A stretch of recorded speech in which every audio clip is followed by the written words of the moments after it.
Hey everybody, Sam Kavaris in the Nimnik Chevrolet Video Sports Update. No, the Jaguars haven't quit, and they will not quit for the rest of the year. But even their best effort may not be good enough to win another game.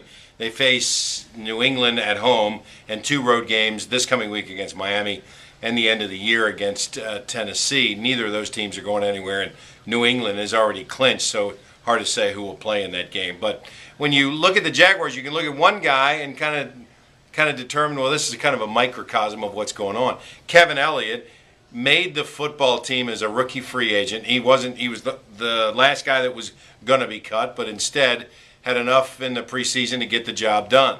He is now one of the starting wide receivers that the Jaguars are counting on to make plays to win games.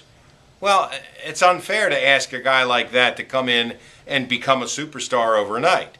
And so consequently, that's where the Jaguars are. They've got their 5th string wide receiver, a guy who's 5th on the depth chart, who's thrust into the starting lineup and expected to make all of the plays. Well, he makes about 60 to 70% of them.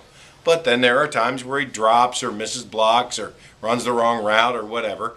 But that's what you expect from a rookie free agent who was the last guy on the roster. And when you have to count on him to get and make plays in order to win games, then you're kind of up the creek. And that's where the Jaguars are. And if you ask Mike Mularkey, he would say, look, our players are playing hard. And he would never say this, but they don't have enough playmakers to win games. They don't have enough talent to win games. And if they don't play perfectly, they don't win. And they lost to a very mediocre Jets team because of their own mistakes. And they even were in it right there at the end. So, you can't feel sorry for them because it is professional football.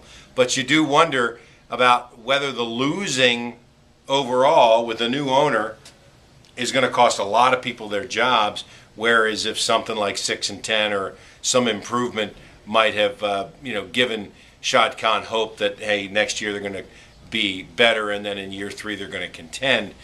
Some people are going to lose their jobs. Who it is, if he sticks with the coaching staff or what he does with the personnel people, Gene Smith, obviously, the players themselves. There's a lot of moving parts there, but Khan will make that decision probably very quickly when the season is over. One of the decisions I think that's been made by the Jets is that Tim Tebow is not going to play. If he was going to play, he probably would have played in the second half of this game because Mark Sanchez was terrible in the first half, and they were going to run the ball in the second half, and Tebow would have been a much more effective person in the backfield, giving them an option to run with the quarterback. But I think that they've kind of given up on this whole Tebow thing in New York. He's going to be available, and I think his next stop is going to be right here in Jacksonville. The Jaguars will give up something like a 7th-round pick for him. Remember, Khan has paid $60 million for Aaron Ross, LaRon Robinson, and to keep Jeremy Mincy, and he's gotten 2 wins. What's the big deal of giving up a 7th-round pick for Tim Tebow, if that's what it comes up, and I think that's what exactly will happen. I'm Sam Kavaris, and that's the Nimnik Chevrolet Video Sports Update.